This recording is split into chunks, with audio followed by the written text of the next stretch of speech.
Video کو like کر کے آگے شیئر ضرور کر دینا۔ اللہ کی وحدانیت پر یقین کہ باپ کو چھوڑنے تیار ہو گئی، لیکن انہوں نے جب وہ اللہ کا اور اللہ کے رسول کا جو ہے وہ حقانیت کا راستہ نہیں چھوڑا۔ حضرت ابراہیم علیہ السلام نے جب جناب سارہ کی وفاداری، محبت، انسیت اور الفت دیکھی تو حضرت ابراہیم علیہ السلام نے حضرت سارہ سے ایک وعدہ کر لیا کہ تم میری فرما برداری کرنا اور میں تمہاری ہر بات مانوں گا۔ جب بھی تم کوئی بات کہو گی تو میں تمہاری بات نہیں کاٹوں گا اور تم میری بات نہیں کاٹو گی۔ یہ ایک معاہدہ تھا اللہ کے پیغمبر حضرت ابراہیم علیہ السلام کا، جو آپ نے اپنی بیوی جناب سیدہ سارہ رضی اللہ تعالی عنہ سے کیا تھا۔ اب وہاں سے آپ حران سے نکل کر آپ فلسطین پہنچے اور آپ کی یہ دوسری ہجرت تھی، بلکہ جب آپ فلسطین پر قدم رنجہ آپ نے فرمایا تو فلسطین کے لوگوں نے حضرت ابراہیم علیہ السلام کا بڑا پرتپاک استقبال کیا اور اپنی کھیتی باڑی حضرت ابراہیم علیہ السلام کو سپرد کر دی، ہدیتاً دے دیا، تحفتاً دے دیا، کہا کہ آپ یہاں رہے۔ اللہ تعالیٰ کو اہل فلسطین کی ادا اتنی پسند آئی کہ اللہ رب العزت نے ان کی کھیتی باڑی میں بہت برکت عطا کی، بے پناہ برکت اللہ تعالیٰ نے عطا فرمائی، اور وہاں پر حضرت ابراہیم علیہ السلام لوط علیہ السلام کو لے کر کھیتی باڑی کرنے لگے۔ چونکہ مختصر میں ہمیں بیان مکمل کرنا ہے اور یہ ذکر چونکہ بار بار آپ سنتے رہتے ہیں تو بہت مختصر کر کے اس کو ہمیں پائے تکمیل تک آج ہی پہنچانا ہے، کیونکہ پھر اگر آئندہ ہفتے میں وقت ملے گا انشاءاللہ تو ہم جو ہے وہ قربانی سے متعلق بھی کچھ باتیں آپ سے کرنی ہیں، اور آن لائن چونکہ پروگرام ہوتا ہے لوگ سامنے نہیں ہوتے ہیں تو جو ہے وہ پھر اختصار بھی ملحوظ رکھنا ہوتا ہے۔ تو حضرت ابراہیم علیہ السلام جب فلسطین جا رہے تھے، مصر سے جو ہے وہ یعنی حران سے نکل کر تو راستے میں مصر آتا تھا، بلکہ مورخین کا کہنا یہ ہے کہ یہ مصر کا ہی ایک علاقہ ہے۔ تو جب آپ جا رہے تھے تو جناب سارہ کو مصر کے بادشاہ نے جو ہے وہ قید کر لیا، معاذ اللہ۔ وہ عورتوں کا بڑا دلدالہ تھا، اور جب وہ حضرت سارہ رضی اللہ تعالی عنہا کو اس کے سپاہی لے گئے، اور جب بادشاہ نے انہیں جو ہے وہ قید کیا، اور قید کرنے کے بعد جب ان کی طرف دست درازی اور ان کے ساتھ بدنیتی کرنی چاہیے تو اس کے دونوں ہاتھوں کو اور اس کے وجود کو فالج ہو گیا اور اس کے ہاتھ کام نہیں کیے۔ پھر جناب سارہ نے دعا کی تو دعا کی برکت سے پھر اس کے ہاتھ ٹھیک ہو گئے۔ اسی طرح دوسری اور تیسری مرتبہ بھی ایسا ہی ہوا، اس کی بدنیتی بڑھی، اور جب وہ بدنیتی کرتا تب جو ہے وہ سزا پاتا۔ آخر کار اس نے کہا کہ آپ کوئی برگزیدہ بندی ہیں، اور جو واقعہ آپ کے ساتھ پیش آیا ہے بے عین ہی ایسا ہی واقعہ ایک اور عورت ہے، اس کے ساتھ بھی ایسا ہی، کہ جب میں نے اس کی طرف جب بھی ہاتھ بڑھایا تو جیسا آپ کے ساتھ ہاتھ بڑھانے پر انجام ہوا ویسے اس کے ساتھ بھی، اس کا نام ہاجرہ ہے۔ اور پھر کہا کہ شاید وہ آپ کے قبیلے کی ہو، خاندان کی ہو، اس نے اپنے طور پہ کہا کہ میں وہ آپ کو سونپتا ہوں۔ تو جب حضرت سارہ لوٹی ہے حضرت ابراہیم علیہ السلام کی طرف تو یہ حضرت ہاجرہ کو لے کر لوٹی۔ اس طرح سے اب یہ 4 نفری قافلہ فلسطین پہنچا،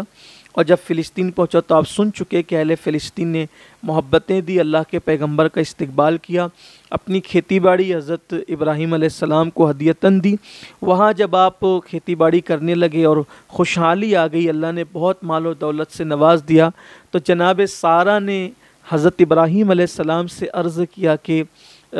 ہمارے پاس یہ خاتون ہاجرہ ہیں، بڑی حسین ہے، خوبصورت ہیں، اور چونکہ اب ہماری عمر جو ہے کافی بڑھ رہی ہے اور ابھی تک ہمارے گھر میں کوئی اولاد نہیں ہے، اگر آپ ہاجرہ سے نکاح کر لیں تو ہو سکتا ہے اللہ اس سے اولاد عطا فرما دے۔ تو حضرت ابراہیم علیہ السلام نے حضرت سارہ رضی اللہ تعالیٰ عنہ کی استدعا پر، گزارش پر حضرت ہاجرہ سے نکاح فرمایا، اور جب حضرت ہاجرہ سے نکاح فرمایا تو نکاح کے بعد پھر بہت جلد ہی اللہ تعالیٰ نے حضرت ابراہیم علیہ السلام نے چونکہ دعا بھی کی تھی رب حبلی من الصالحین، یہ آپ کی بڑی مشہور دعا ہے، اور جس کو اولاد نہ ہوتی ہو، اگر کوئی بندہ حضور قلب کے ساتھ ہر نماز کے بعد اس دعا کو پڑھے رب حبلی من الصالحین، تو اللہ تعالیٰ اس سے اولاد بھی عطا فرمائے گا۔ جن کو بیٹیاں ہی بیٹیاں ہیں، بیٹا نہیں ہے، اگر وہ بھی یہ دعا کو پڑھے تو اللہ تعالیٰ اس کو جو ہے وہ بیٹا بھی عطا فرمائے گا۔ بہت مبارک دعا ہے، اللہ کے پیغمبر کی دعا ہے۔ اور یہاں رک کر ایک بات عرض کرنا چاہتا ہوں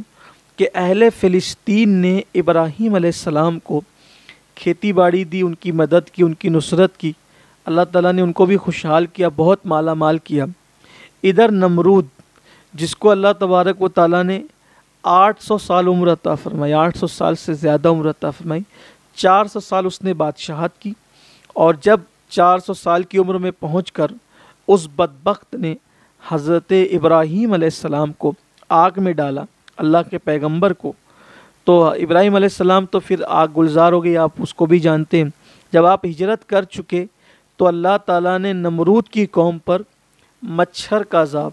نازل فرمایا، اتنے مچھر بھیجے اللہ کے پیغمبر کے ساتھ، چونکہ انہوں نے بہت ظلم کیا، زیادتی کی، تو اللہ نے اتنے مچھر بھیجے کہ سورج کی روشنی بھی نہیں پہنچ پاتی تھی، سورج کی روشنی چھپ گئی تھی، اتنی بڑی تعداد میں مچھر آئے، اور مچھروں سے اللہ تعالیٰ نے ان کو ہلاک کیا۔ لیکن قدرت کی شان یہ دیکھیں آپ کہ پوری قوم کے اکثر لوگ ہلاک ہو گئے، نمرود بچا رہا۔ وہ قوم کا انجام دیکھنے کے لیے مچھروں نے نمرود کی قوم کے گوشت کو چاٹ دیا، حتیٰ کہ ہڈی ہڈی کر دی، ان کی ہڈی ہڈی بکھیر دی اکثریت کی۔ اور پھر بعد میں نمرود پر اللہ تعالیٰ نے ایک لنگڑا مچھر مسلط کیا، اور وہ لنگڑا مچھر اس کی ناک کے ذریعے سے دماغ میں گھسا، اور وہ جب وہ اس کا دماغ چاٹتا، اور پھر وہ مچھر گھسا کر قدرت نے پھر نمرود کو مزید 400 سال کی زندگی عطا کی، یعنی 400 سال اس نے حکومت کی، اور اللہ کے پیغمبر کو جب اس نے تکلیف دی، اللہ کے نبی سے نفرت کی، دین حق سے نفرت کی، تو پھر وہ لنگڑے مچھر کے عذاب میں گرفتار ہوا، اور جو تخت پر بیٹھتا تھا، بڑی ڈینگیں مارتا تھا، حکومت پر نازا تھا، پھر اس کے دربار کا یہ طریقہ بن گیا، یہ قانون بن گیا کہ جو بھی آتا وہ نمرود کے سر پہ جوتے مارتا تو اس کو راحت ملتی۔ 400 سال تک اس عذاب میں وہ گرفتار رہا، اور 400 سال اس عذاب میں گرفتار ہونے کے بعد پھر وہ اسی تکلیف کے اندر مر گیا۔ جب مر گیا تو پھر اس کے جسم سے بدبو آئی، بہت پریشانی ہوئی، اس کے جو وہ رشتہ داروں نے، اس کے لوگوں نے اس کو دفن کرنا چاہا، تو سوچا کہ یہ بیماری ہمیں نہ لگ جائے، تو پھر ان لوگوں نے یہ کیا کہ ایک کام کرتے ہیں کہ دفن کریں گے تو بیماری لگ جائے گی، تو کریں کیا، تو اس کو ان لوگوں نے جلا دیا۔ اس طرح جو نبی کو جلانے چلا تھا، اس کی قوم نے مرنے کے بعد اس کو جلا دیا، اور لوگوں کو یہ عبرت کا پیغام قدرت دے رہی ہے کہ نبی کو جلانے والے، نبی پر تو آگ گلزار ہو گئی لیکن جلایا تجھے گیا ہے۔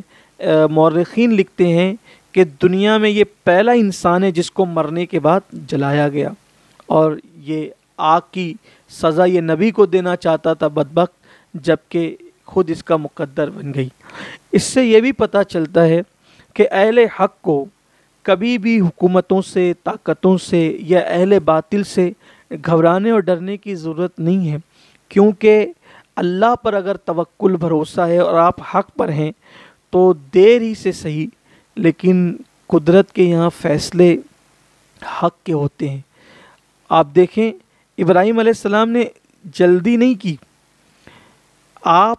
کے ہجرت کر جانے کے بعد بھی 400 سال تک نمرود زندہ رہا لیکن عذاب میں گرفتار رہا۔ تو اس لیے ہم بہت عجلت کرتے ہیں، ہمیں عجلت نہیں کرنا چاہیے، اللہ کی رضا میں راضی رہنا چاہیے۔ بہرحال حضرت ہاجرہ سے ابراہیم علیہ السلام نے نکاح فرمایا، دعا کی، اور اللہ تعالیٰ نے پھر آپ کو اولاد دی۔ اس طرح سے حضرت سیدنا اسماعیل علیہ السلام جو ہے وہ پیدا ہوئے اور آپ دنیا میں تشریف لائے۔ حضرت سارہ جو ہے ایک حقیقی ماں سے زیادہ حضرت اسماعیل علیہ السلام سے پیار کرتی تھی۔ حضرت حاجرہ سے چونکہ انہی کی گزارش پر نکاح ہوا تھا، حضرت حاجرہ کو بھی بہت پیار دیتی تھی، حضرت اسماعیل علیہ السلام کو بھی، اور حضرت سارہ کی غیرت کا خیال کر کے حضرت ابراہیم علیہ السلام کبھی بھی جناب اسماعیل علیہ السلام کو ان کے سامنے پیار نہیں کرتے تھے، گود میں نہیں لیتے تھے کہ کہیں ان کو احساس نہ ہو جائے کہ میں لا ولد ہوں۔ ایک دن حضرت اسماعیل علیہ السلام زمین پر تھے اور آپ گھر میں تشریف لائے تو دیکھا کہ حضرت حاجرہ اور سارہ کسی کام میں مصروف ہیں اور یہ زمین پر ہے، تو حضرت ابراہیم علیہ السلام نے حضرت اسماعیل علیہ السلام کو اٹھایا اور چومنے لگے، بوسے دینے لگے، پیار کرنے لگے۔ اتنے میں جناب سارہ آ گئی اور آنے کے بعد جو ہے وہ یہ منظر دیکھ کر آپ کو غیرت آئی اور آپ نے فرمایا ابھی کے ابھی اسی وقت اس بچے کو بھی اور اس کی ماں کو بھی اتنی دور لے جائیں آپ کہ